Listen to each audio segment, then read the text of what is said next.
नमस्कार छात्रों, स्वागत है आपके जाने से पहचाने से यूट्यूब चैनल आपके अपने संस्कृत चंद्रा पर। मेरे दोस्तों, मेरे प्यारों, मेरे भावी शिक्षक और शिक्षिकाओं, आशा है, विश्वास है आप होंगे स्वस्थ, आप होंगे मस्त और कर रहे होंगे अपने एग्ज़ाम की तैयारी।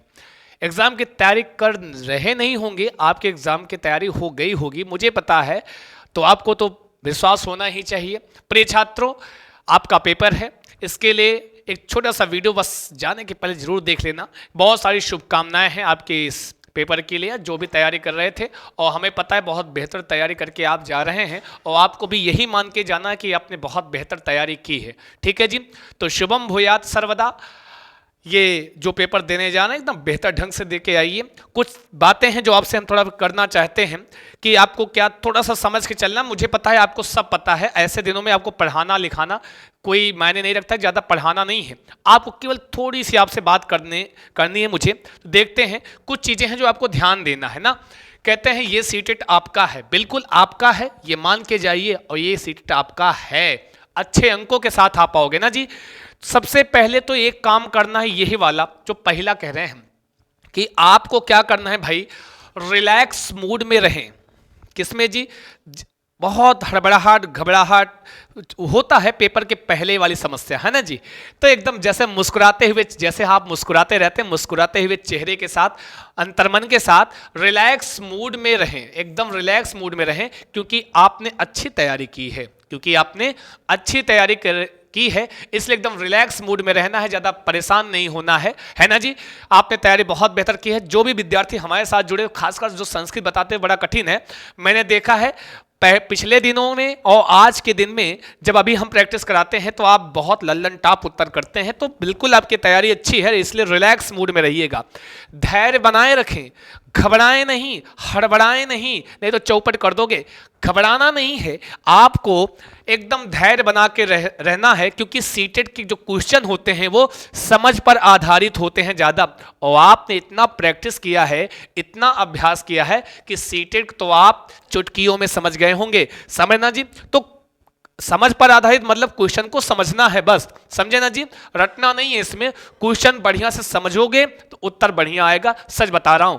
आगे चलते हैं, फिर और दो तीन चीजें। भाषा को चुनना है, शुरुआत में ही काम कर लेना है। भाषा चुनना, जो सिलेक्शन करना है, आपने जो भी फॉर्म में फिल किया होगा, फर्स्ट लैंग्वेज, सेकंड लैंग्वेज, जो संस्कृत की तैयारी कर रहे हैं, हो सकता है कुछ लोगों ने पहली लैंग्वेज में हिंदी लिया हो, दूसरी लैंग्वेज में संस्कृत लिया हो, या पहली लैंग्वेज में संस्कृत लिया हो, दूसरी लैंग्वेज में हिंदी लिया हो, या और जो अंग्रेजी लिए होंगे, हो सकता है पहली लैंग्वेज में अंग्रेजी ले सकते हैं या दूसरी लैंग्वेज में। तो वो आपके ऊपर डिपेंड है, आपने कौन सी लैंग्वेज किस फर्स्ट लैंग्वेज में ली है और कौन सी लैंग्वेज सेकंड लैंग्वेज के रूप में ली है।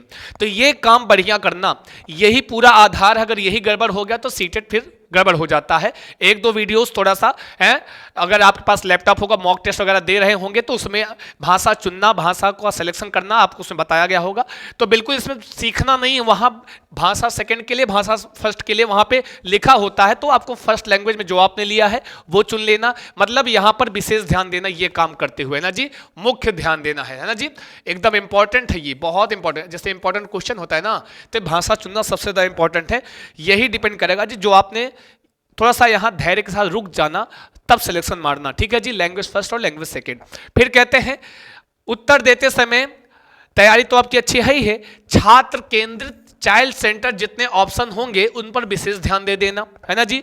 मतलब जब आप क्वेश्चन पढ़ते हो और उनके ऑप्शंस देखते हो, तो उसमें कहीं ना कहीं लग जाता है कि कौन सा कथन जो है, कौन सा ऑप्शन बच्चों के पक्ष में ज्यादा जा रहा है ना, चाइल्ड के पक्ष में, जो छात्र के पक्ष में बात की गई हो, है जो भी बात छात्र के पक्ष में हो, वो ऑप्शन ज्यादातर चांसेस होते हैं सही होने के, है ना जी।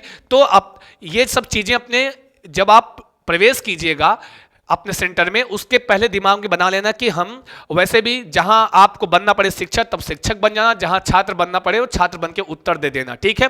दूसरी चीज, दो तीन चीजें कि दिमाग में ये बना के जाना है कि छात्र को कभी भी हम निगलेक्ट नहीं करेंगे, हमेशा जो उत्तर करेंगे छात्र के पक्ष में ही करेंगे। तो हमेशा ये चीज ध्यान देते हुए आप इंटर कीजिएगा, ठीक है जी, या क्वेश्चन पेपर शुरू कीजिएगा।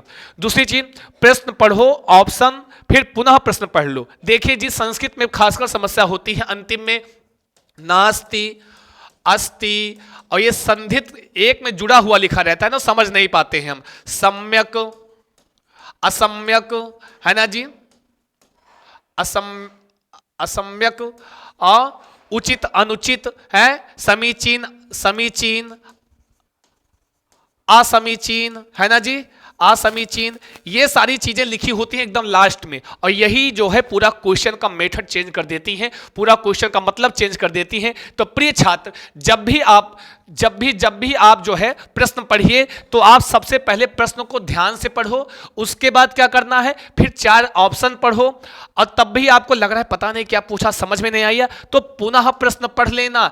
तो ऐसा करने से ये क्लियर हो जाता है कि आखिर प्रश्न हमसे पूछना क्या चाह रहा है, हमसे वो उत्तर क्या चाह रहा है। ये क्रिया करने से पक्का कंफर्म हो जाता है।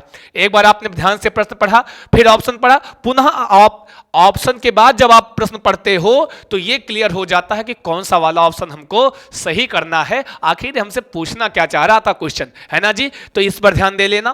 फिर कहते हैं समय की सामंजस्यता बनाए रखें, कि जब आप पेपर दे रहे हो ऐसा नहीं कि एक ही पार्ट में खूब समय दे दिया और फिर बचा ही नहीं, कि पूरा पूरा पार्ट ही छूट गया।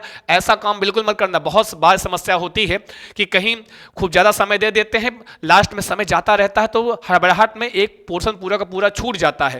ऐसा काम नहीं करना है। थोड़ा सा समय का जो सामंजस्य है वो शुरू से ही बना के रखना, कि ताकि जो है हम पूरा का पूरा जितना क्वेश्चन वो अटेम्प्ट कर सके। ठीक है जी, बस इतना ही, और ज़्यादा बातें नहीं करनी है आज। तो अब आपको आपका पेपर का समय है। बिल्कुल आपने बढ़िया तैयारी की है, अच्छी तैयारी की है, बढ़िया ढंग से पढ़ा है ना जी। तो प्रिय छात्रों, बस आज के लिए इतना ही, और पुनः सारा कुछ मैंने करा दिया था, वो आपने पढ़ा है, बढ़िया पढ़ा है, बहुत बढ़िया, शुक्रिया, धन्यवाद, शुभम भूयात सर्वदा, ऑल द बेस्ट। बढ़िया पेपर देके आइए, बातें करेंगे फिर कैसा रहा पेपर, और जितने विद्यार्थी पेपर देके आएंगे टेलीग्राम पर क्वेश्चन कैसा पूछा जा रहा है जरूर बताएंगे। लेते हैं आपसे विदा, नमस्कार, शुभम भूयात सर्वदा, स्वस्थ रहें, मस्त रहें, व्यस्त रहें, और पेपर अच्छे से दे करके आएं। साथ में आपके लिए all the best, all the best, all the best, all the best. धन्यवाद।